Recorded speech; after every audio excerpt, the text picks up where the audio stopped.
अस्सलाम वालेकुम। डॉक्टर अमजद चीमा आपकी खिदमत में हाजिर है आज एक नई दवाई के साथ।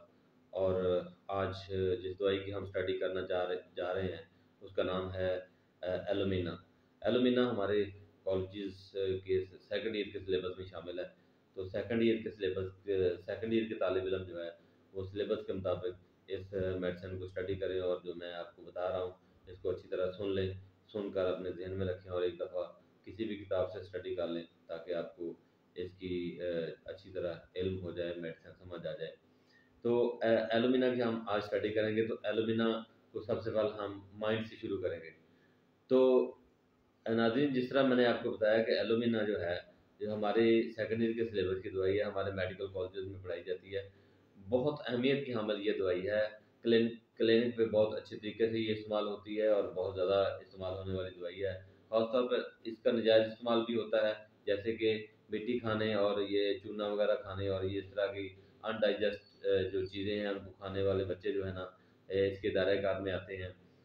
इसके लिए इसका इसका इस्तेमाल बहुत ज़्यादा होता है। जो बच्चा मिट्टी खाता है या इस तरह की चीज़ें खाता है तो उसको एलुमिना जो है वो दे दी जाती है फिजिशियंस की, होम्योपैथ की तरफ से। और अलामतों का ध्यान नहीं रखा जाता।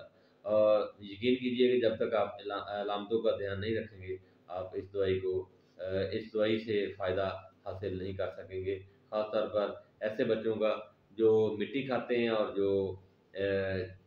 जो गैर हज़म होने वाली चीज़ें खाते हैं, मिट्टी, चूना या इस तरह की और चीज़ें होती हैं, तो वो आप उसका रिज़ल्ट जो है वो हासिल नहीं कर सकेंगे।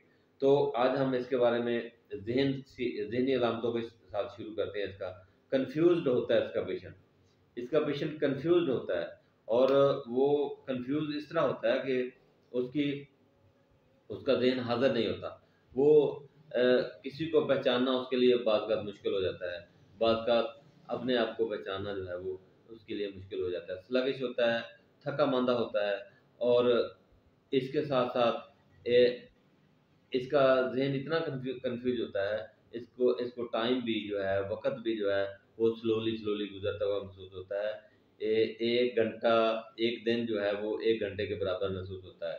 इस तरह जिस तरह मैंने आपको बताया कि वीकनेस पाई जाती है, ज़हनी कमज़ोरी इसके अंदर पाई जाती है। और हाफ़ज़ा इसके अंदर कमज़ोर पाया जाता है। जजमेंट इसकी कमज़ोर होती है। ये इसकी ज़हनी हालत है कि इसके अंदर बच्चा हो या बड़ा हो, कन्फ्यूज़्ड हालत में आपको पाया जाएगा। उलझन का शिकार पाया जाएगा, स्लगिश होगा, ज़हनी तौर पर कमज़ोर होगा। ये इसकी ज़हनी कैफ़ियत मैंने आपको बता दी है।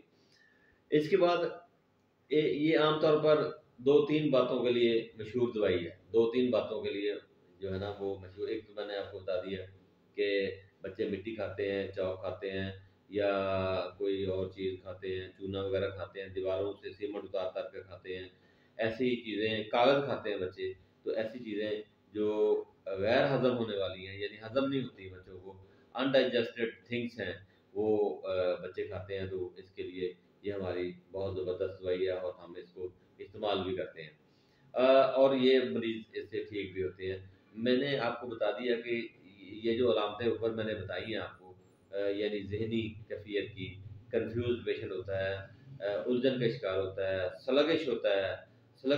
स्लगिश का मतलब आप समझ रहे होंगे। मैंने 2-3 मेडिसिन के अंदर और भी इसका ज़िक्र किया स्लगिश का, कि मरीज़ जो है वो थका-माँदा होता है, उसकी नकाहत का शिकार होता है, बिल्कुल थोड़ा-सा काम करने से थक जाता है।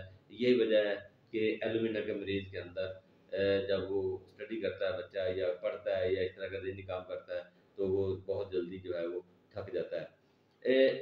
इसके अलावा इसके अंदर ड्राइनेस, खुश्की भी पाई जाती है।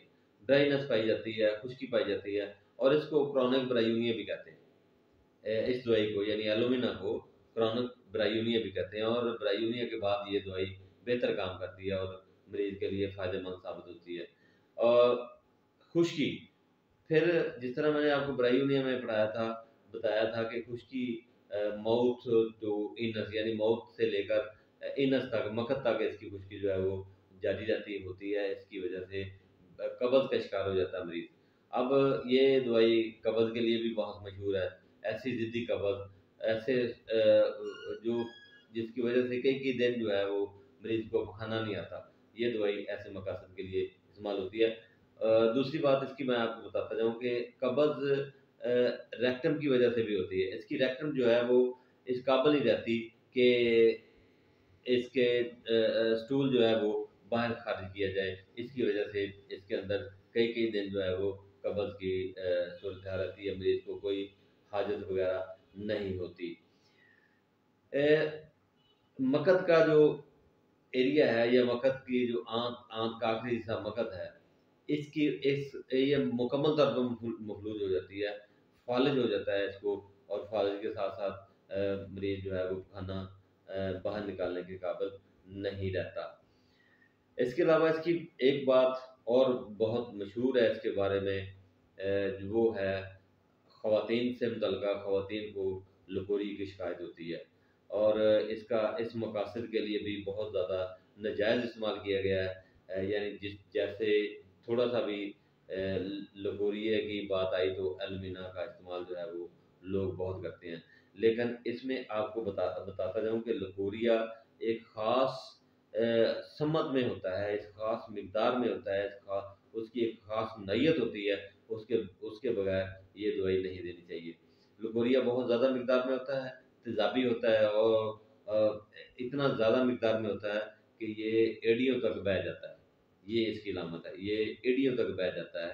इतना ज़्यादा मिकदार में इसके अंदर लकोरिया होता है कि एड़ियों तक बह जाता है। एक्रिड होता है यानी तेज़ाबी होता है और बहुत ज़्यादा मिकदार में बहने वाला होता है। ये इसकी कैफ़ियत थी लकोरिये के मुतालिका जो ख़वातीन की अक्सर होती है। ख़वातीन की बहुत बड़ी दवाई है ये। ख़ास तौर पर प्रेगनेंसी के दौरान ऐसी चीज़ें खाने की ख़्वाहिश जो हज़म ना हो मतलब मिट्टी, चाक, ये गाची वग़ैरह जो हमारे आम तौर पर पहले इस्तेमाल होती थी, अब तो नहीं है, गाची वग़ैरह नहीं होती लेकिन उसकी जगह ख़वातीन और चीज़ें इस्तेमाल करती हैं। मिट्टी, चॉक, सीमेंट या पेंसिल के सिक्के या इस तरह के बच्चे ख़ास तौर पर ये चीज़ें करते हैं। बच्चों के लिए ये लाजवाब दवाई है और लाजवाब दवाई इसलिए भी है कि ये बच्चों को ऐसे बच्चों को जो दूध पीते हैं, माँ का दूध नहीं होता, वो दूसरा दूध होता है, गाय का या भैंस का दूध होता है, ऐसे बच्चों की कब्ज़ जो है और ऐसे बच्चों का मैदा ख़राब होना, ऐसे बच्चों की कब्ज़ बहुत तौर पर नुमायाँ तौर पर इसके अंदर पाई जाती है एलुमिना, ऐसे बच्चों की बड़ी नायाब दवाई है। ऐसी अलामत की बड़ी नायाब दवाई है, तो आप जब तक हम इसकी अलामत को गौर से नहीं देखेंगे, उस वक़्त तक हम एलुमिना नहीं देते और दे नहीं सकते। बच्चों की बात हो रही थी, तो बच्चों के अंदर पहले शुरू में मैंने आपको एक कैफ़ियत बताई है कि ऐसी चीज़ों की ख़्वाहिश होती है, जो हज़म नहीं होती।